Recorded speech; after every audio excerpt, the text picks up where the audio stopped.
Today we have a simple and a straightforward question, and it comes into us from a listener who writes this: Pastor John, how can I understand revival according to the Bible, and what would we expect to see if it broke out again today? What would you say, Pastor John?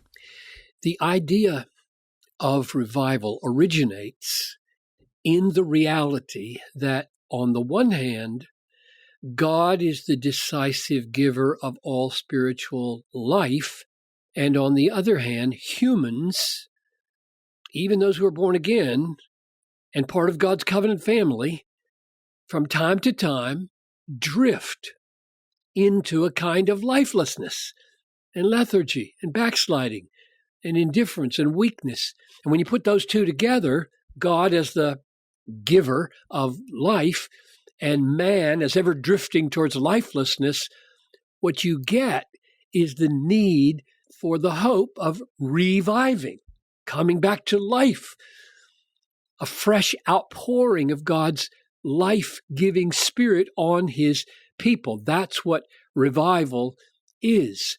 So, for example, we read in Psalm 85, verse 6, "Will not you revive us again, O God, that your people may rejoice in you?"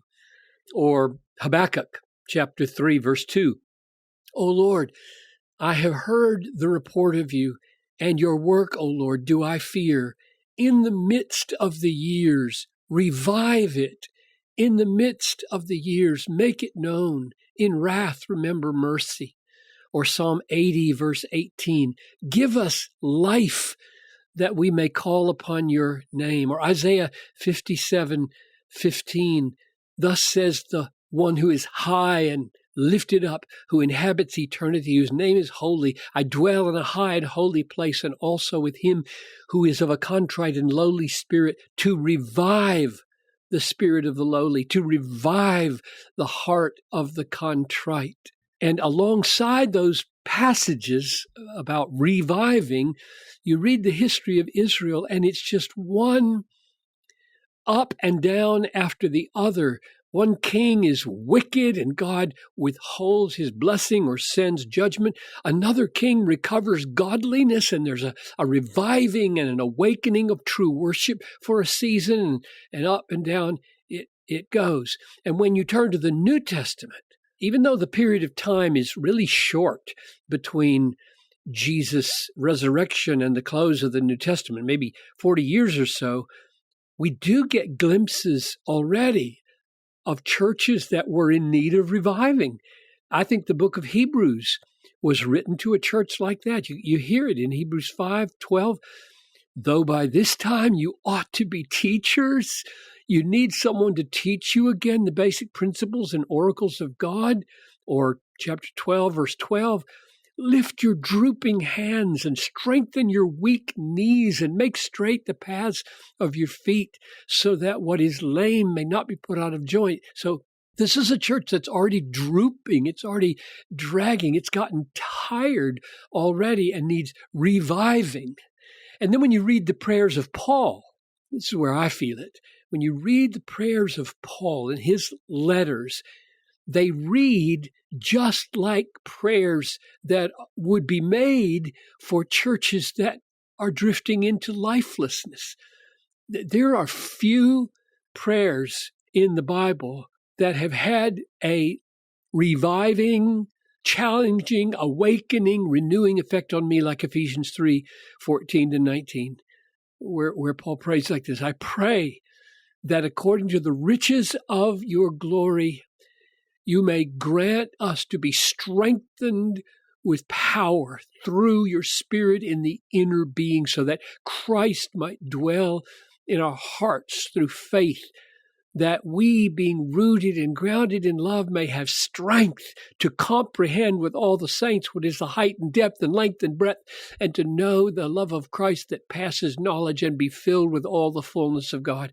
I mean, over the years in my pastoral ministry, that prayer to have power to comprehend the height and depth and length and breadth, and to be filled with all the fullness of God, was a heart cry because of how short I knew I fell of being filled with all the fullness of God.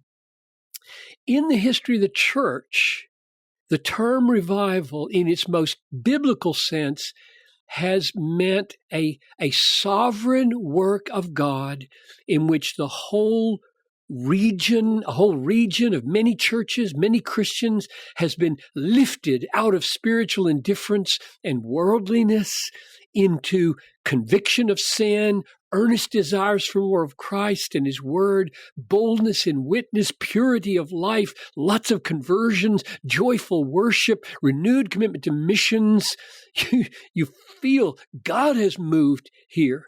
And basically, revival then is God doing among many Christians at the same time, or in the same region usually, what He's doing all the time in individual Christians' lives as people get saved and individually renewed around the world.